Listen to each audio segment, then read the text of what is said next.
Hi, good evening, or should I say, better yet, good afternoon, everybody. Welcome to the DonDiva Coaching Talk Radio Coaching Edition.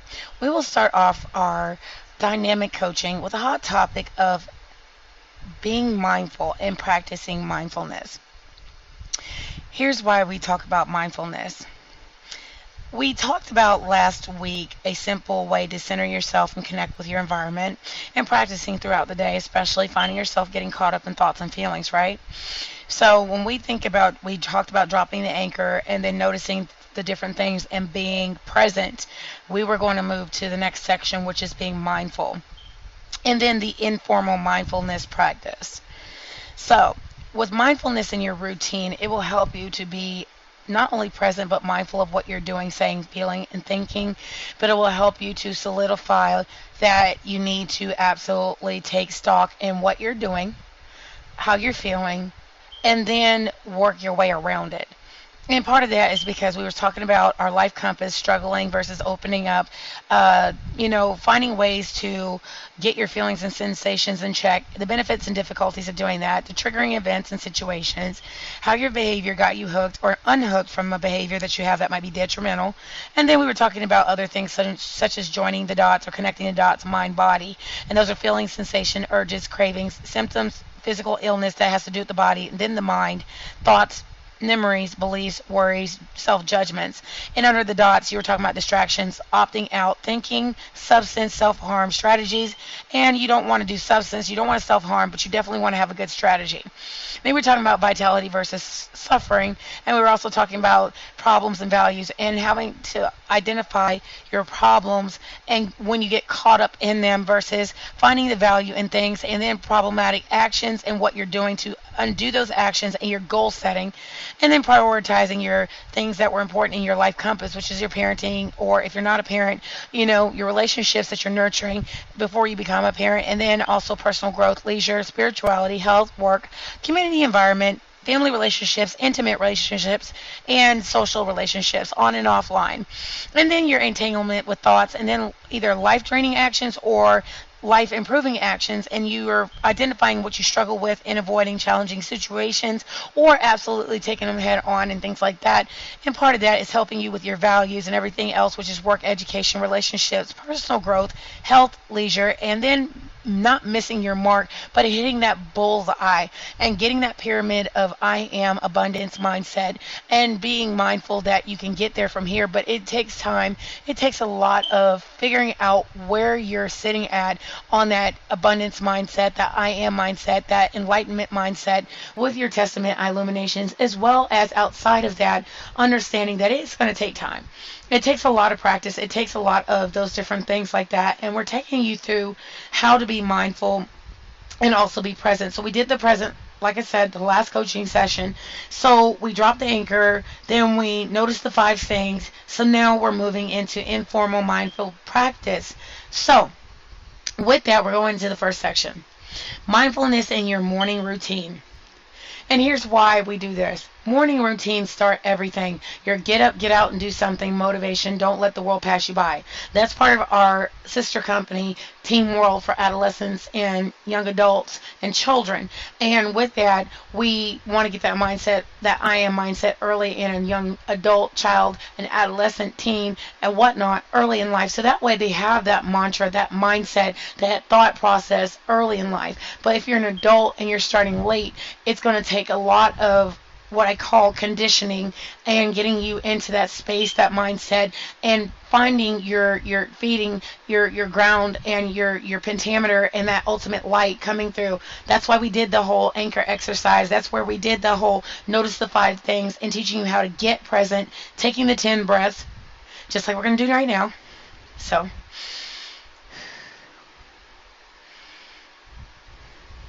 like I said, we're taking the 10 breaths. So we did that, and then we're getting into that mindfulness as we drop that heavy weight, that demonic weight, that weight that goes and sits in you real heavy, where you're sitting up there just feeling all kind of nasty, you're feeling all kind of ways, and you're just feeling like, oh my God, I just can't get there from here to save my life.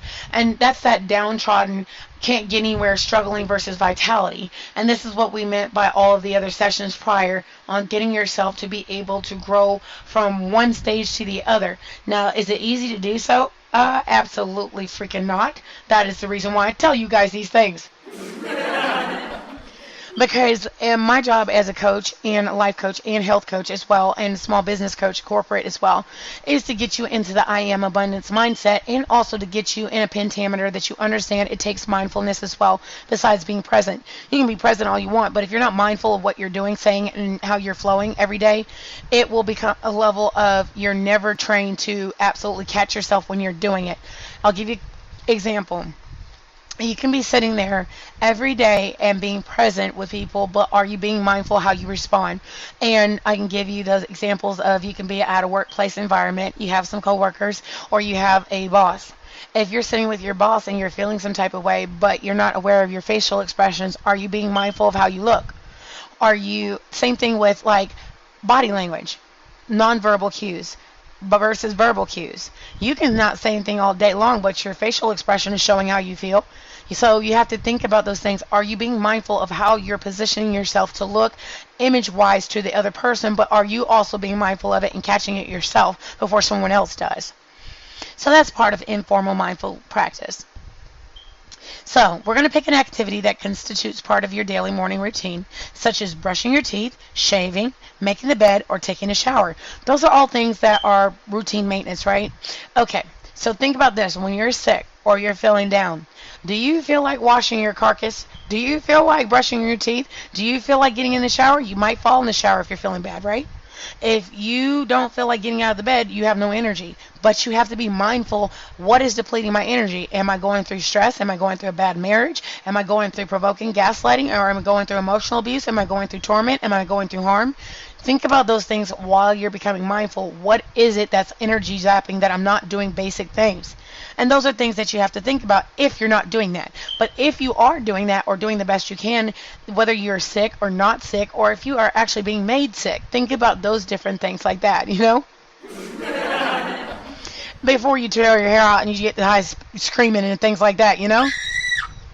And then you're reaching that point where sometimes you're just feeling like, okay, there's a point where you have to walk away from people like that because they are draining you of every bit of energy to do the basics that will keep you thriving and mindful. So, when you do it, totally focus on attention on what you're doing, the body movements, the taste, the touch, the smell, the sight, the sound, and so on. Notice what's happening with an attitude of openness and curiosity. What you're doing is you're opening your five senses, okay? So you're able to be mindful, okay, this toothpaste tastes pretty good. This whitener tastes pretty good. Well, okay, maybe my brush is getting in there, getting all the gunk out, right? So you're thinking about all that kind of stuff while you're detoxifying your mouth, right?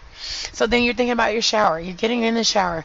Oh, my stuff smells so good. Look, my body's all fresh. You go look underneath your underarms. You're like, whew, smells good. You know, you're not smelling ripe. So you're thinking about those different things like that, and you're thinking to yourself, well, you get out of there so fresh and so clean, kind of like Outcast. You know, ain't nobody so fresh and so clean. So, you've gotten out of the shower, you're feeling good, you got all your smell goods, you smell like Teen Spirit. So you're sitting up there at that point in time, you're focusing on your attention on what you daily have to do. So the body and the movements and everything else, you've got that curiosity, it's all good, you've gotten all that, you got your five senses going, you got yourself smelling all good, so you're already motivated in that mindfulness. So now you've already paid attention to the small things, right? So that's one small step. So, just like I was saying, for example, when you're in the shower, notice the sounds of the water as it sprays out the nozzle and it hits your body and it gurgles down the drain. Notice the temperature of the water. If you're feeling pretty good, you know, have you ever sat there in the shower and you're just sitting up there and you're feeling the water beat on your body and your body's all tense? Have you ever noticed how good you feel once that water's heating up and you're feeling the steam and you're just like,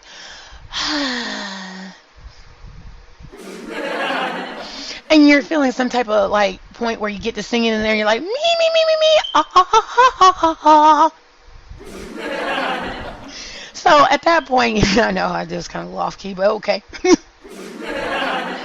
you just get to that point that you feel like you're an opera singer all up in there, so you're getting all good in crevices and whatnot. So you notice the smell of the soap, the shower curtain, the water dripping down your body, and the steam rising upward. Then you notice the movements of your arms as you scrub the shampoo in. You're going and getting it all good, and you're getting all the heebie-jeebies out your hair and all that kind of stuff. You don't want your hair all stinky. So then you're thinking, when thoughts arise, you acknowledge them. You let them come and go like passing cars outside. And again, you'll get caught up in your thoughts, and as soon as you realize what's happening, gently acknowledge it and notice what's distracted you and bring your attention back to the shower. So that's just like when you're thinking about different thoughts while you're in the shower. You know how we get in the shower and you know how you go be like, okay, what I got to do today, and then you get to thinking about all kind of stuff from way back in Timbuktu, BFE, Egypt somewhere back when you were young, and you be thinking about granny, you be thinking about mama, and you be thinking about all kind of stuff. So you think about that. You think about your siblings when you used to put crawdads on them. Mom! So you think about all that kind of stuff. Daddy long legs, that's what we used to call them and stuff like that. And you have spider races and all. So anyway, so now I'm being mindful, right? So you're going back to the present of the shower. So that's what I'm showing you in real motion, what mindfulness is. So we're getting back on focus. Okay, so there we go. We've been in the shower. We're thinking about everything but what the topic of the subject matter is, right? So there you go. Instant mindfulness training. But I want to show you guys how that works in real time. Okay? Hope you like the stories. So anyway, part 2. Mindfulness of domestic chores. Picking an activity such as ironing clothes, washing dishes. Now, I have an ode to dishes. I have yet to write it out, but I have an ode to dishes I used to do with my daughter. And then I have an ode to algebra. I have an ode to parenting. So we have a lot of odes over here in this house as a mother and a life coach. So anyway, we think about all the chores and things like that. Washing dishes, vacuuming floors, something mundane that you have to make your life work. And do it mindfully. For example, when ironing clothes, notice the color, shape of the clothing, pattern made by the creases, and then new patterns as creases disappear. Notice the hiss of the steam, the creak of the ironing board, the faint sound of iron moving across the material. Notice the grip of your hand on the iron. Hopefully you don't burn yourself. And then end up screaming. Then on top of that, you have to think all the things like that. Then if it's boredom, frustration arises, simply acknowledge it. Bring your attention back to the task, making sure that your clothes are ironed real good. Or if you're not great at ironing, make sure you throw it in the washer, dryer, and then you go in the dryer and you make sure you put a wet rag. It gets the wrinkles out. Don't say I didn't tell you, G. So, then you got to think about all of these different things. And as soon as you get your attention back to that, you enjoy the task. So you're being mindful of what you're doing so you don't burn all of your clothes. Then we go to step 3, which is mindfulness of pleasant activities. Pick an activity you enjoy, such as cuddling with a loved one, eating lunch, stroking the cat, playing with a dog, walking in the park, listening to music, have a soothing hot bath, or so on and so forth. Do this when your attention wanders. As soon as you realize it, notice what distracted you. Re-engage in what you're doing. So with that, that is our step in mindfulness. So we've connected the dots. We've figured out how you can go and be present and mindful in one fell swoop. Now we're going to talk about the next thing, which goes into pentameter here. And that is priorities and finding your way in that, identifying your personal values. This is part of one of our coaching sessions in that, and that's in our self-discovery. And we try to get people to understand this. If you're not quite ready for a full-on coaching, we're trying to get you to understand what your priorities are, and that's personal values, and understanding your personal values are yourself. Okay, and then also doing all that in your life compass helps you to go and get those structured things. So I wanted to go over prioritizing yourself and then brainstorming and finding your values and things like that. So you review your life experience so far, and now it's time for a fuller brainstorm of possible values and things that are important to you. And you have to say to yourself, what's important to me in my life? And then on top of that, aim for a list of 30 to 50 things that answers that question. Then revisit that list a minimum of 24, 48 hours and write down anything that comes to you. And then What you don't want to do is worry about whether it's value right now. Just whatever words and phrases spring to your mind. Then judge your answers, and don't judge your answers or cherry pick them, or things you or values you think you should have. And a lot of times we let other people shape and mold our values. We need to not do that. We talked about this prior about your tribe, and I'll go over your tribe here soon. I had that on Diva Talk Radio, which is a sister radio station and things like that. That's on Blog Talk Radio. Check it out. We were talking about your tribe and the influence of your tribe. And this is where the I am abundance mindset comes in to priorities and things like that. Do not let your values be based on other people's values. Let them be enlightened on the values that you have for yourself, set forth to go forward, and your journey in light and enlightenment, as well as in that I am abundance mindset. I am somebody. I am going to my journey. I am going to heal. I am going to recover, or I am going in the direction that I am going to be at, and I'm at where I'm supposed to be. And you have to sometimes grow where you're planted at, right? So you have to look at those different things in that I am abundance mindset, plus with your illuminations and testament. Something I suggest is reading material to pick up, and I will have a couple of those things in office for you to have and pick up when you're in coaching, and you can read it while you're waiting on your appointments and whatnot. And also book your appointments at DonDiva Coaching or IMCC to get my personal schedule as well at imcc.com, or you can book your appointments at DonDiva Coaching with our I Am Abundance Mindset coaches. So with that, what's most important to me in life? So we said we're not going to cherry pick the values, right? Because we talked about these values in our first set of coachings earlier. So with that, what you want to do is consider some of the times that you got angry, upset, often a value not being what you want, but somebody else cherry picked it for you. Okay? And then on top of that, consider words or themes that come up a lot for you, as they will very well may be important. With that, we have to think about those words and be mindful of those words and how they ring a bell with you, right? So with that, you're going to identify those personal values and things like that, and alongside when you're also building up your tribe and the people that you're going to be around, because those are your Spark team. And we're going to talk about Spark team and the Renew You program as well. So with that, you're going to think about your values step 2B of this, right? So that's brainstorming. After we've done the brainstorming part right there, you're going into the part where you're going to wrap up that brainstorming, and at least a week after completing step 1, you're going to step 2. And these are the actions you're going to do. You're going to review your brainstorm list and then add any new items that have come up since. Sometimes you have to ask, what does this give me?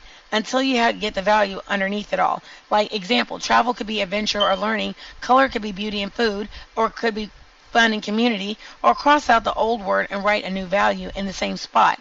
Here's the reason why. When you go and figure out what matters to you, you're going to think to yourself, what's most important to your life in your life? Why does this matter? Well, our values influence what we do and how we think and how we feel about the world around us, and that's part of mindfulness, right? So when we do see things that go against our values, we feel bad, sad, or get mad. And when we live in a way that aligns with our values, that we feel great, authentic, fulfilled, and happy. So that's part of mindfulness as well. If you're not happy and you're not present in your life, you're going to be emotionally checked out. You're going to be cognitive dissonance, and you're not going to be checked in. You're not going to be in the mindset of I am abundance. You're going to be pretty much existing just to coexist. You're not going to be enlightened. You're not going to be willing to receive illuminated mindset or I am abundance mindset, and you're not even going to be in the point of growth or pentameter of trying to grow, get up, get out, and do something. And then with that, having the common knowledge and knowledging yourself up to the level that you can get there from here, but you have to be present. You have to be willing to what I call receive that mindfulness training and the ability to open yourself up to those recesses of that. That is why I directed you to the illuminations, the testament, that will help you open up that orifice, that mindset, so that you can actually get that open third eye and say to yourself, I'm going to reach that pinnacle, that moment that light is coming through me. It's illuminated. It's making me feel like I'm ready for that growth spurt, that growth pentameter, that journey, that final walk to where you need to be at. And then knowing your values enables you to understand what drives and motivates you and clarifies what you might want to avoid in life. And then once you're clear on your values, you can make informed life decisions, changes, and because you'll be able to choose roles, activities, people that support and enhance your values and avoid those that contradict them or absolutely take you off down a rabbit hole that you don't need to be going down. So you have to think about those different things as a person who is sitting in the to be coached chair versus being the coach. But as a coach, I've been through this. I understand how hard it is because it really is in real time not easy to be present and mindful all the time because life is not cookie cutter. It doesn't have a whole manual. Sometimes it is like 2020 has been for all of us during COVID. It's wrong hole. And you're just at that point. You either sink or swim, or you go and you just absolutely tap out and say to yourself, you know what, forget it, I'm done. But you don't have that choice when you're a professional, a mother, or a father, or anybody in business, or you're in the pentameter of building a business brand and all this kind of stuff. And if you're not a business person, just a person to function like a normal human being. So with that, like I always tell any of my clients, I am not here to diagnose, but what I'm here to do is help you get to that abundance mindset with the doctors that are on staff and MSWs and whatnot to get you to that place that you need to be at. Now, the main thing on top of that is that you're supposed to be able to get to that point by absolutely being able to receive the gap that I provide you and allow you to understand that it's going to take time. It is not an overnight process. You do need to see people outside of myself that will help you also do that. I fundamentally walk in and get and provide that gap there for you. So not only that, but once I become an MD and whatnot, then I'll be able to do everything I need to do for you in-house every way. But the doctors that I'm underneath that will be guiding me as I'm doing that while I'm going through that, you'll be able to understand that it takes steps. It takes that pentameter. It takes that level and depth of understanding of, okay, I have to be present, I have to be mindful, I have to do this, I have to do that, and it takes this step, XYZ, 3/4, 3/4, and I'll get there from here. It's just not going to be overnight. So that is where you have to give yourself that illuminated thought process that it's going to take time. It just, it's not going to be something, it didn't happen overnight where you're discombobulated, don't have yourself together. It's going to take time for you to get recalibrated to the I am abundance mindset. So give yourself time. So if you come in one week, you got it together, you got it going on, then the next week you're kind of like crash and burn. Okay, that's fine. Sit down with me, we'll have that talk. Then your values will change time and develop as you change. And then you think to yourself, you know, if you're training for like anything like a marathon or even outside of a marathon, because I don't like to refer to that, when you go train for anything like a 5K run, or you think about anything 10K run, or you talk about 20K run, you're thinking about anything that has to do with you getting and running on energy. You're talking about good energy, not poisonous energy, lethal energy, out of order energy. You know, things like that that are poisonous. You know, things that would be at a marathon level. You know, the ultimate sacrifice. And then trying to, for your baby, for a baby or your value of health, maybe at the top of the list. And you have to think about those different things like that as you do that 5K run, 10K run, 20K run for that fight for your life, or that ultimate end game, which is for you to grow, for you to be at that I am abundance mindset. Whereas the ultimate sacrifice will be those people that poison your mental health, your emotional health, your financial health, your economic health, your financial growth, those things like that. And then you think about that, at the ultimate top of your list will be your health, your emotional health, your mental health. That is why we have doctors, LSWs, MSWs that will absolutely be there on staff to help diagnose if there's issues that are beyond my scope at this point. So at that point in time, you'll be able to see even more in-depth specialists, and we coordinate your care. And with that, you know how to clear my throat. You know me. I have no shame. So with that, we have to think about those different things like that. And then we have to think of the place of healing. And that may be at the top of your list. But if you're going to school and learning, in curiosity are at the top of your list because you're trying to master your field, your profession, right? might be at the top of at that list, and then your values are always with you. Something you loved in your 20s doesn't appeal to you in your 30s, your 40s, your 50s, and some people don't even grow sometimes until they're in their 30s and 40s and 50s. That's why you hear that time where they're like, the best time of my life was in my 40s and my 50s, you know? Because probably their 20s and 30s was tragic. And they were up there like this.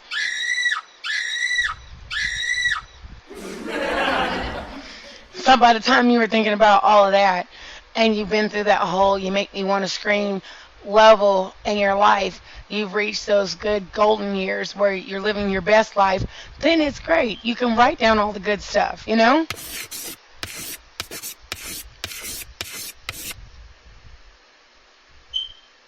And then sometimes you can think about it. You can outgrow things. You can outgrow a marriage. You can outgrow a person.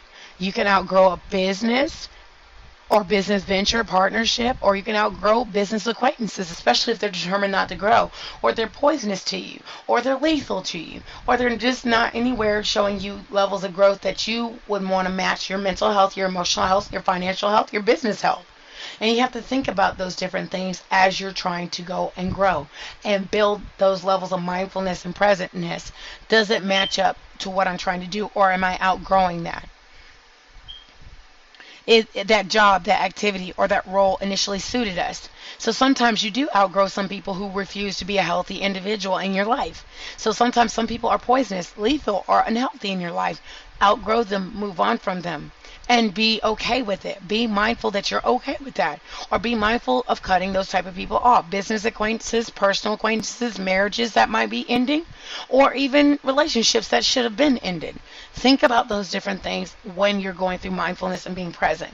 Figure out what is draining you. Figure out what is not growing you. And then that this exercise will only give you the values for now, and then later on, and where you're going to be at and where you're trying to go to. So at that point, you should be able to illuminate yourself. I am abundance mindset, and then get up, get out, and do something, and don't let the world pass you by. And then with that being said, we've done the list, we've done all of that, and then with that, we're going into the next steps, which is now look at your group of similars and pick the most meaningful words and then go from there. Then you're going to go to step 4, which is prioritization. And that is another sheet. We'll go through the whole entire workbook sheet when you're in office with me and everything else. And then you're going to play, if I had to choose between A, B, or having B, not A, for the rest of my life, what would it be? Then you go to that list and you start doing that. And then you start numbering that list and going on. So then you go on to step 5, which is the review. Then what did you learn about yourself? What were the surprises? What could you stop doing? What could you do less of? And then what could you continue doing? What could you start doing? And then the essential to have in your life. And what must I avoid in my life? Once you identify these different things, that will help you. So when you make the goal, finally, what will I have done in 3 years' time, 5 years' time, 10 years' time, and making that mindfulness and presentness incorporated into that. And by the time you're all done, congratulations, you're finished. You've done everything possible to get yourself mindful, present, and also in a I am abundance mindset and moving towards growth. And that is the motive. So remember that your values change over time just as you do. So feel free to return to that work and that workbook, and I'll have those online for you guys to be able to get and to be able to work on those, do it yourself, or you can actually call in and I'll work with you over those workbooks and we'll do an online session. We'll go over everything that will help you to go and do all these different things. Again, I want for you guys to grow. I want for you guys to understand the paradigms of coaching are that you've got to get to an I am abundance mindset, illuminated in your mindset, and then work on all of the things that you have to do for your compass, your life compass. Get your values down pat, prioritize yourself, and also figure out what's healthy for you, what's not healthy for you, and be okay in it. So with that, let's walk you out of here with some good music, and thank you for attending DonDiva Coaching.